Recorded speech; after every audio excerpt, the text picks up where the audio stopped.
It is just an honor, humbling, and at the same time providing another installment or push of confidence to be alive today.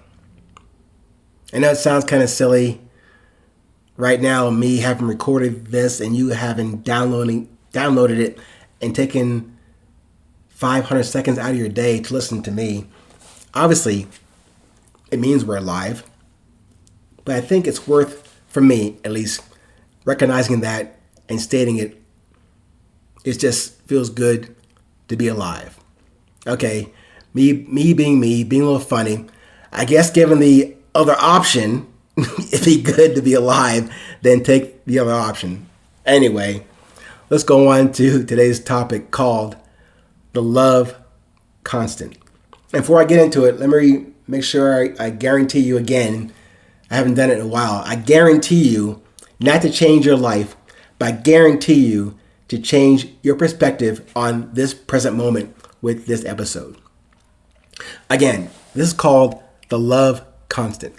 Remember, if you've been with me for a minute, a few months ago, I started a kind of sort of mini series in the 820 Enterprise called The Meaning of Love subtitle. Maybe, a few handfuls that are one day we'll try to collate all of those into that 820 Meaning of Love series of episodes that might put together in one release. I don't know, but right now they're out there. I just haven't combined them into one package because for me, it's very important to remind myself of how to keep learning about that thing that my son taught me about loving everyone.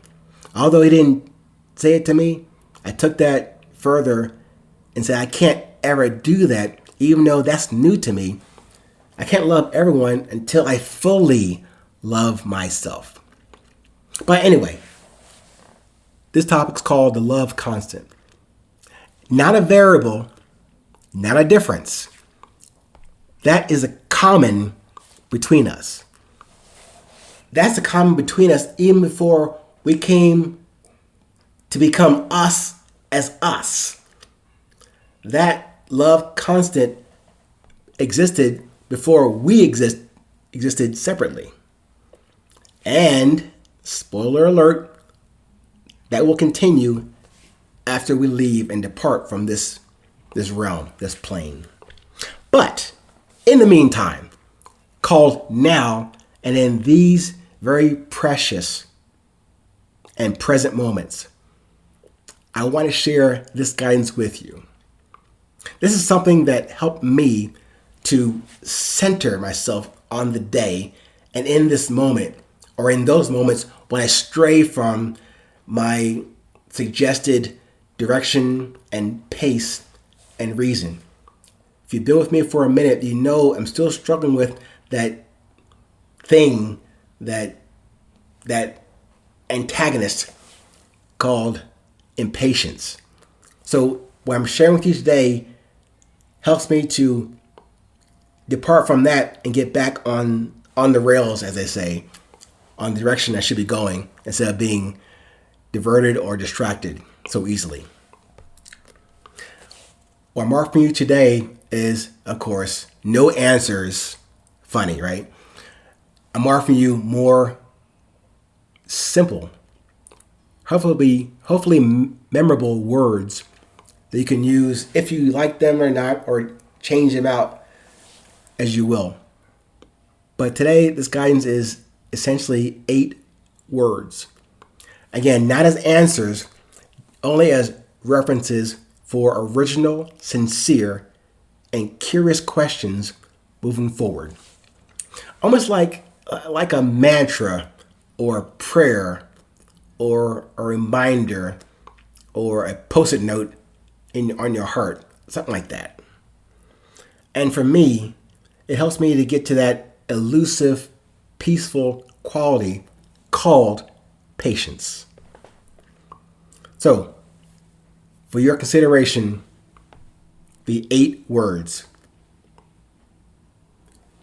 No rush, no worry, soon come, here and now. No rush, no worry, soon come, here and now. When I find my heart and my car racing to get somewhere there, this mantra or this prayer or this statement or this reminder has helped me to govern that speed of impatience and to get back to the steady heart pace and constant. Where the love grows and continues to beat and pace me. At the core, as a common core, where we live and love, or where we can live and love and refer to when we're diverting or departing from that straight and peaceful path.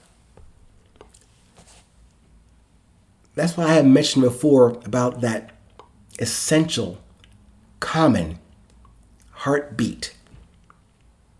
Yeah, we can cloud that with political confusions or decisions or positions or red or blue, black or white, up or down, rich and poor, immigrants, natives. We can do all that. But that to me is surface noise, garbage noise. If we can get away from that chaff and get to the heart, the kernel, the core of what makes us who we are, not indifference that brought us here, yes, individually, but with a common source or common source code, if you will. Certainly, from day one, it got corrupted. Viruses were input, or we continue to imbibe or inject them to ourselves. As we get older, kind of sort of wiser through experience or experiences that we receive, we have the opportunity to measure them, the opportunity to question them. Consider the source of this input. Is it organic or is it artificial? Just in this episode today, just to remind you of that common, constant connection that we all have, that we can share, hoard, hide, or suppress. But we are here together. Let's go with what's in common instead of focusing on what's in the margins and keeps us at odds. Let's stay constant with each other. Thank you once again. Stay present, stay current. Remember, it's always 820.